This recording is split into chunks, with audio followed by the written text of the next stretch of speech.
Assalamualaikum warahmatullahi wabarakatuh. Baiklah, ini video kali ini saya akan menjelaskan tentang DDL di pertemuan praktikum kita yang kedua. Pertama, saya jelaskan dulu apa yang dimaksud dengan DDL. Jadi DDL itu merupakan query di mana query-nya itu digunakan untuk mendesain sebuah struktur database. Desainnya itu seperti apa dan struktur yang seperti apa. Ada beberapa contoh desain yang akan dibikin pada database. Contohnya seperti kita meng-create, terus alter table untuk mengubah strukturnya, dan ada yang namanya drop. Di drop ini juga ada di dalam alter table dan di luar alter table. Nah, untuk formula-formulanya mari kita coba. Pertama, untuk create ada yang namanya create database dan create table. Untuk create database, sintaknya create. Sebelumnya kalian harus mengaktifkan XAMPP-nya, aktifkan yang MySQL dan Apache. Kalau seandainya Apache-nya nggak bisa, boleh kalian aktifkan MySQL-nya saja. Setelah diaktifkan, kalian buka SQL Log kalian. Kemudian, jika belum muncul tampilan seperti ini ketika membuka SQL Log, kalian bisa klik File, New Connection, kemudian boleh di-connect langsung. Kalau misalnya nggak bisa di-connect, kalian pastikan kalau di XAMPP-nya sudah di start. Dan kalau juga nggak bisa, pastikan di new ini kita bikin new connection baru. Diklik saja OK. Kemudian kita connect. Kalau udah di connect, ini nama connection-nya yang punya saya, maka dia akan menampilkan apa yang ada di dalamnya. Tampilannya akan seperti ini. Jadi di sebelah sini ini adalah namanya ini bagian untuk menampilkan nama-nama database yang sudah pernah kita bikin. Di sini untuk menuliskan sintak query-nya. Nanti hasilnya pesan atau message-nya akan keluar di sini. Apakah dia error atau sukses? Kalau sukses akan tampil apa yang ingin kita tampilkan. Oke, langsung saja kita bikin satu contoh di create ya. Jadi yang pertama ada namanya create database. Caranya, ketikkan create database. Apa nama database-nya? Misalnya nama database-nya adalah database kampus. Titik koma. Nah, cara runningkannya di blog ini, atau langsung klik di sini aja. Di blog, kalau udah di blog, di klik execute query atau F9. Kalau udah muncul message-nya, silakan kalian baca. Jadi satu query-nya udah kita execute, maka hasilnya akan sukses. Kalau misalnya error, kalian baca pesan errornya apa di bawahnya. Biasanya dia akan menampilkan apa pesan errornya, di mana letak errornya. Karena ini sukses, jadi tandanya kita sudah berhasil membuat database bernama kampus. Coba kita lihat di sebelah kiri ini. Belum ada database kampus. Kenapa? Karena setelah kita runningkan tadi, yang ini harus kita refresh. Nah, kalau udah di refresh, ini yang root ini diklik kanan, kemudian di refresh object browser atau F5. Kita lihat kampus udah ada ya. Itu dia kalau misalnya kalian ingin buat create database,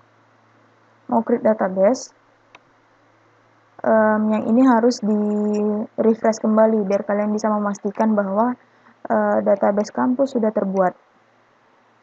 Kemudian setelah kita create database, jadi database ini ibaratnya satu ruangan yang di dalamnya ada misalnya mahasiswa-mahasiswa.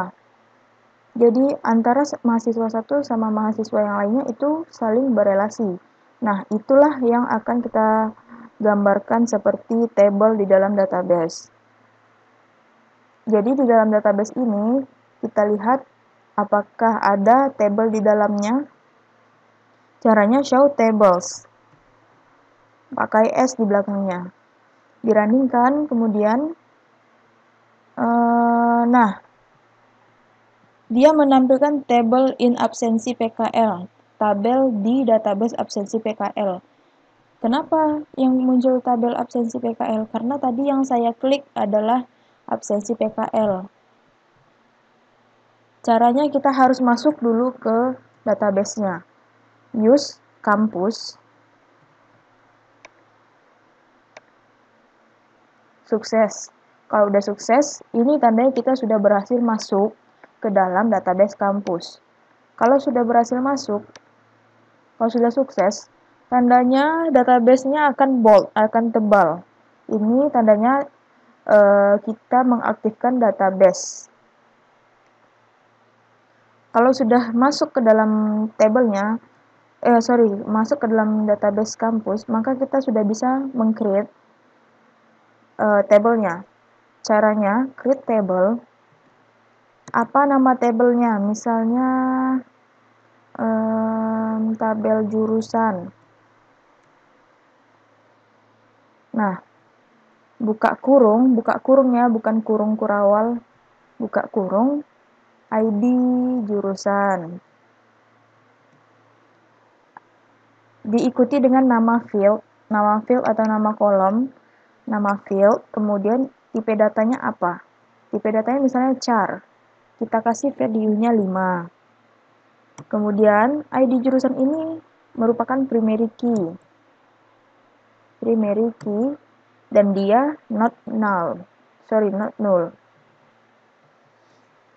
Kemudian ada nama jurusan. Nah, boleh nggak ditulis seperti ini? Nama spasi jurusan. Nggak boleh ya, kalau kalian mau memisahkannya, kita pisahkan dia dengan underscore. Nama jurusan, tipe datanya apa? Varchar 25. Terus kita tambah lagi. Nama jurusan, ruangan. Ruangannya misalnya INT. Untuk penutupnya kita kasih tutup kurung lagi. Kemudian kasih engine sama dengan innodb titik koma. Nah, ini artinya kita akan meng-create tabel jurusan yang isi fieldnya ada ID jurusan sebagai primary key, nama jurusan varchar, kemudian ada ruangan.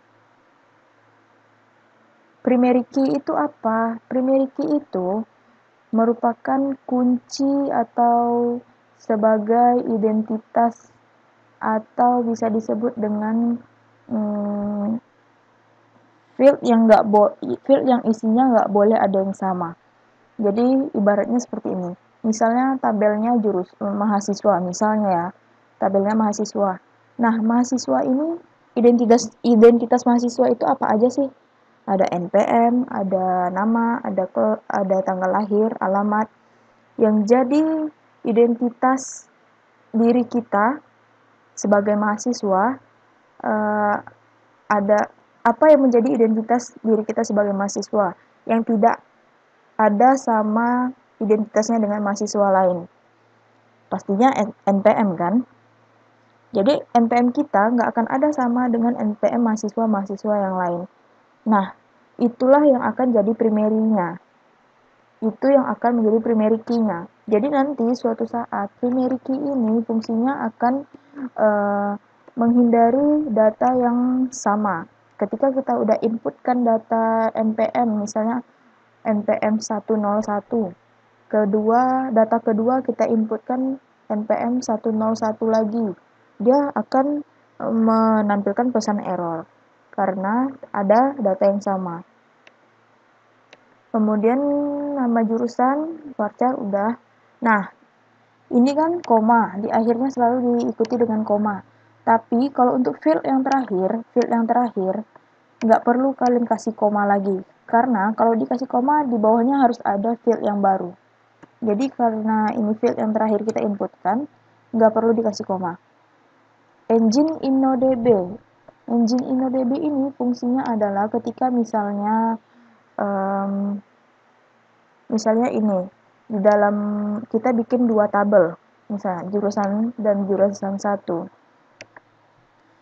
Jadi, misalnya ini jurusan dan dosen. Atau misalnya dekan, kaprodi.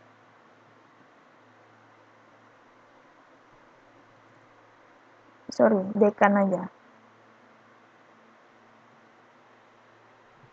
Atau misalnya dosen aja deh. Saya dosen ya. Jadi, di sini fungsi engine InnoDB ini ketika kita merelasikan tabel dosen dengan tabel jurusan. Maksud relasinya itu gimana? Misalnya satu dosen mengajar satu jurusan. Nah, kata mengajar itu sudah memaknai bahwa dua tabel ini saling berelasi. Makanya ketika nanti saat kita menghubungkan dua tabel ini dibutuhkan engine InnoDB.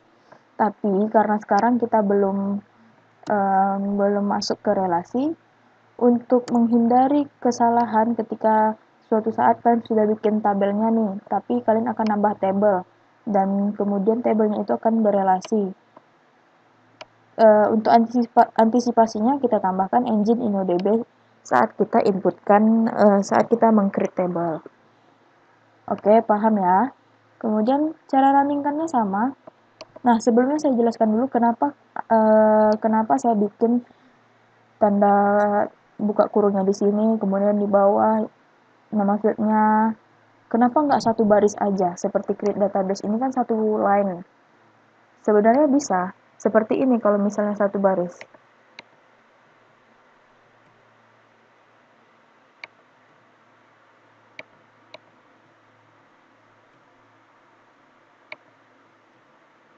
Nah, sebenarnya itu seperti ini ya. Tapi karena saya ingin bikin lebih rapi dan tidak, kalau panjang gitu kan dia nanti akan lebih bingung membacanya. Jadi alangkah lebih baiknya kalian bikin seperti ini aja.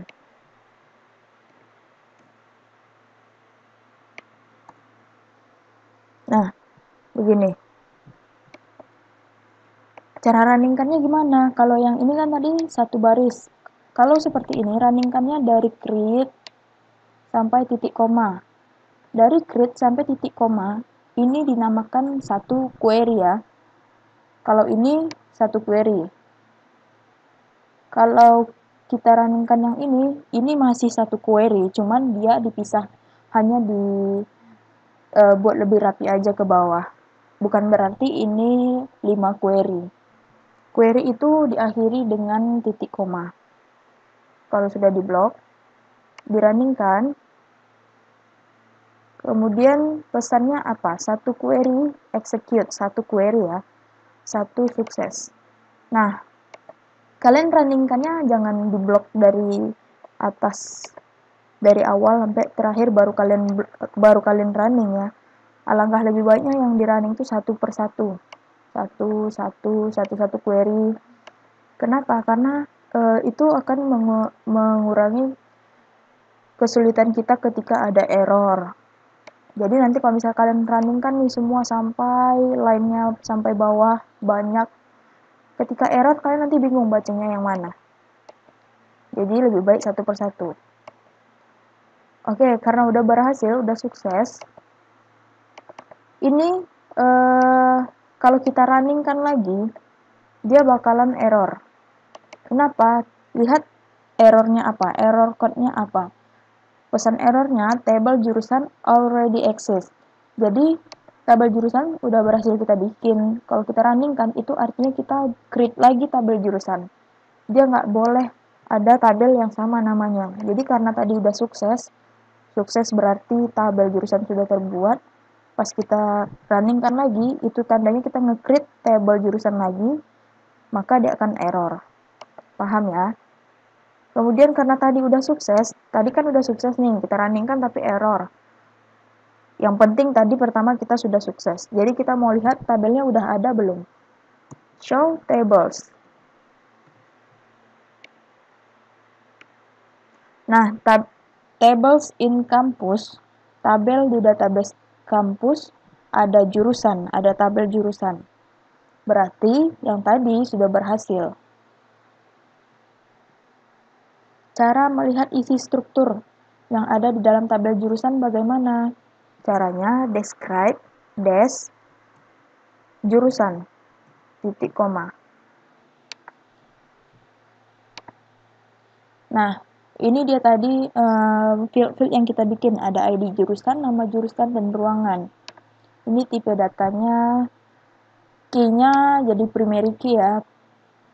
ID jurusan jadi primary key. Itu caranya untuk nge-create table dan create database. Dan untuk selanjutnya ada yang namanya alter. Alter ini berfungsi sebagai mengubah struktur atau desain database atau table yang telah kita bikin.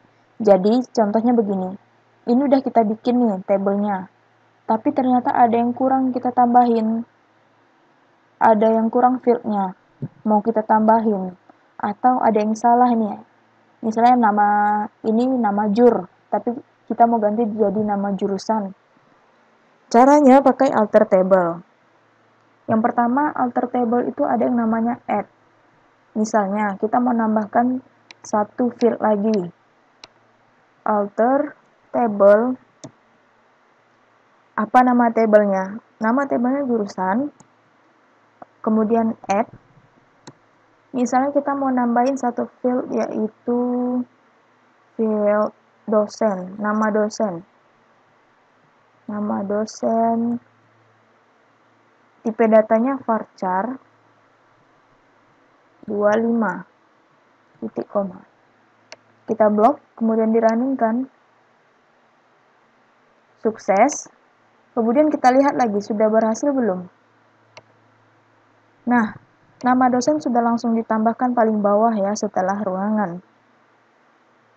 Itu kalau alter table pada add. Terus gimana caranya kita mau nambahkan field, misalnya nama dosen tadi mau kita letakkan di paling atas sebelum ID jurusan atau mau diletakkan di tengah-tengah. Caranya bagaimana? Kalau untuk di tengah-tengah, gampang aja. Alter table, jurusan, tetap add, karena kita mau nambahin, misalnya SKS, jurusan, kemudian SKS. Anggap saja ini SKS, tipe datanya INT. Kita mau letakkan dia di tengah-tengah, misalnya setelah nama jurusan. After nama jurusan.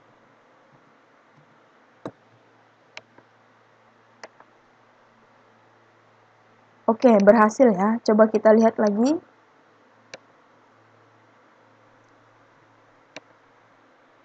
SKS jadi muncul setelah nama jurusan. Terus bagaimana kita mau meletakkan di paling awal? Gampang aja. Ini tinggal kita ganti jadi first. Misalnya kita bikin yang baru. Alter table, jurusan, add, jumlah mahasiswa, first. Apa tipe datanya? Misalnya tipe datanya int, kemudian tambahkan dia first.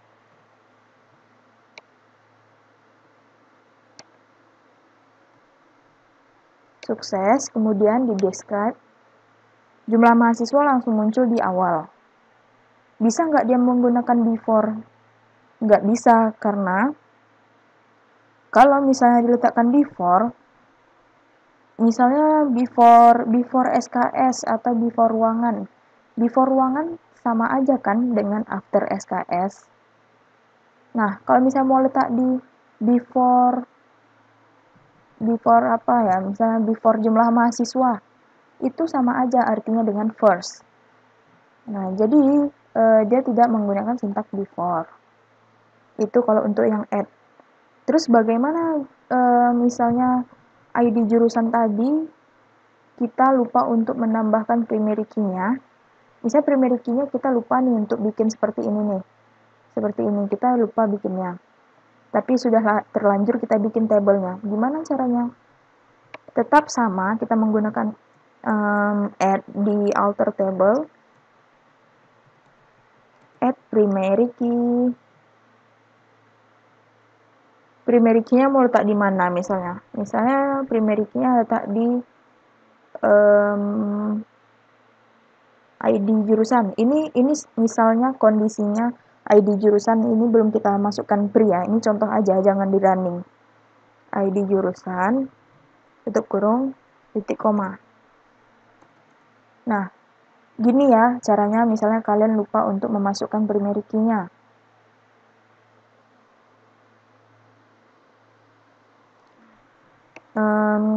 Ini jangan dirunningkan karena dia bakalan error.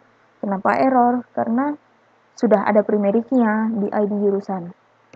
Ini sebagai contoh aja. Kemudian itu untuk yang add. Terus ada yang namanya modify. Jadi modify ini fungsinya untuk memodif satu bentuk yang udah ada menjadi bisa kita kurangin value-nya, bisa kita tambahin value-nya, atau mau kita rubah tipe datanya. Batasan modify itu hanya sampai situ ya. Jadi caranya seperti ini sama aja. Alter table, jurusan, modify.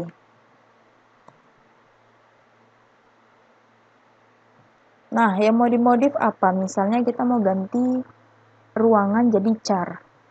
Ruangan char 5.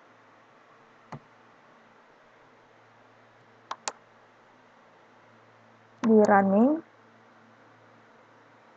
Sukses, kemudian di describe lagi. Ruangan akan berubah jadi char. Yang tadinya int dia jadi char. Atau bisa juga misalnya kita copy aja ini. Kita pastikan.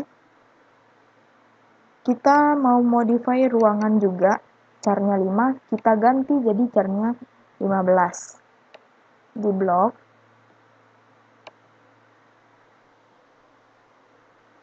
Nah, kemudian berhasil di describe lagi. Ingat ya, describe itu fungsi untuk menampilkan strukturnya. Show table menampilkan tabel-tabel apa aja yang ada. Show database itu beda lagi. Nah, ruangan sudah terganti dari 5 menjadi 15 value-nya. Kemudian ada yang namanya change. Kalau change, bentuknya seperti ini query-nya. Alter table, jurusan change.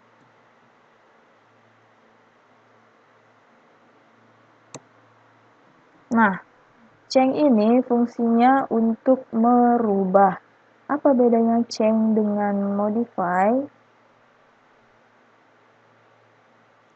Bedanya change dengan modify, kalau modify bentuknya tetap, dia hanya dimodif. Modif itu bisa kita kurangin, bisa kita tambahin, tapi bentuknya tetap. Kalau change, kita merubah. Yang mau di change apa misalnya?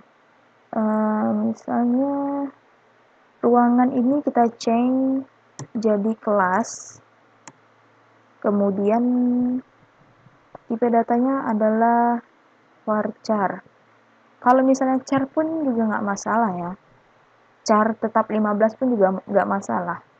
Kali ini kita rubah jadi varchar, kemudian 15 atau 20 titik koma.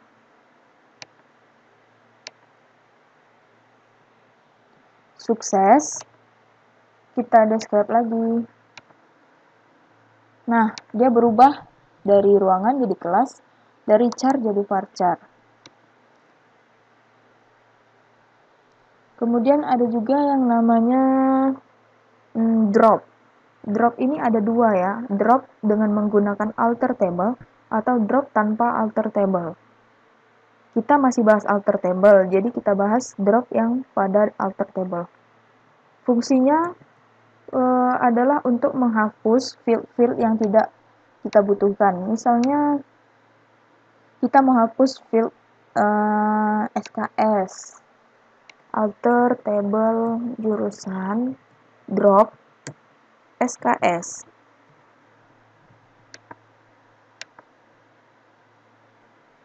Sukses, no error. Nah, field SKS tadi sudah hilang karena sudah kita drop. Itu fungsinya kalau untuk drop. Kemudian ada yang namanya rename pada alter table. Rename ini fungsinya untuk mengganti nama table. Tadi kan table kita jurusan nih. Caranya alter table jurusan, kita rename to jadi program studi, progstud atau prodi. Di blok kemudian running, sukses kembali, 0 error. Kita describe-kan lagi, kita lihat. Nah, dia bakalan error. Kenapa? Karena tabel yang pertama tadi kan jurusan, sudah kita rename jadi prodi. Makanya dia tidak bisa membaca yang mana tabel jurusan. Jadi yang akan kita desk adalah prodi.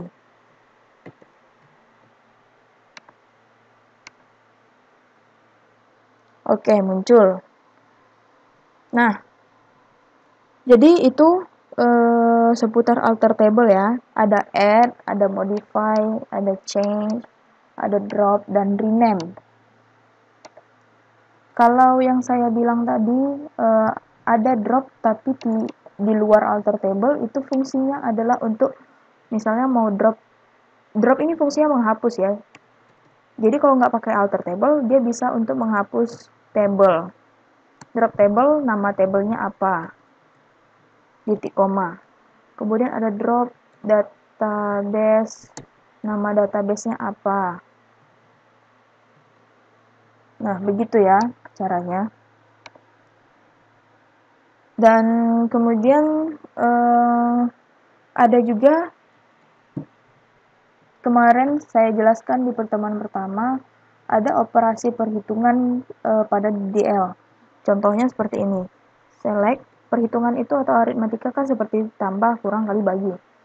Select 10 dibagi atau ditambah 5, titik koma. Kita blok, dirunningkan, akan muncul hasilnya 15. Tapi di sini nama fieldnya adalah 10 tambah 5.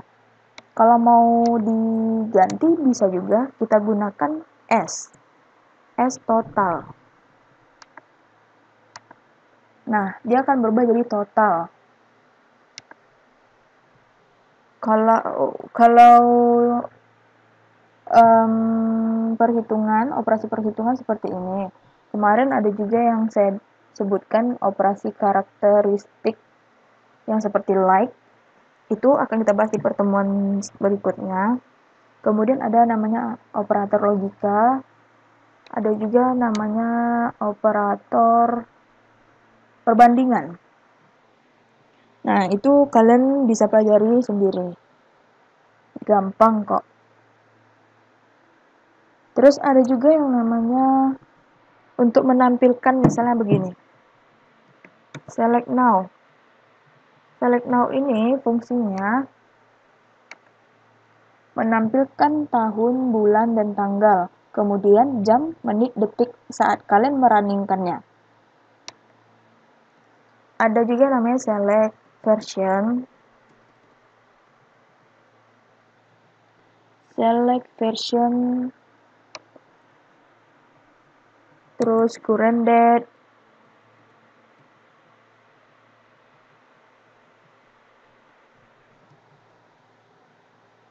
Kalau ini fungsinya adalah kita menampilkan versi server kita. Ini namanya versi server kita ya, yang ada di laptop kita, yang kalian install. Kemudian ini menampilkan tahun, bulan, dan tanggal sekarang. Nah, kenapa digunakan koma? Koma ini gunanya untuk memisahkan antara field. Jadi kalau misalnya kita menampilkan yang now juga bisa pakai koma.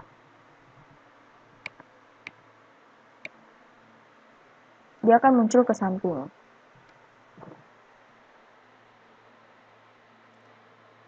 Nah, begitu untuk penggunaan select. Oke, pada pertemuan ini kita hanya membahas soal DDL.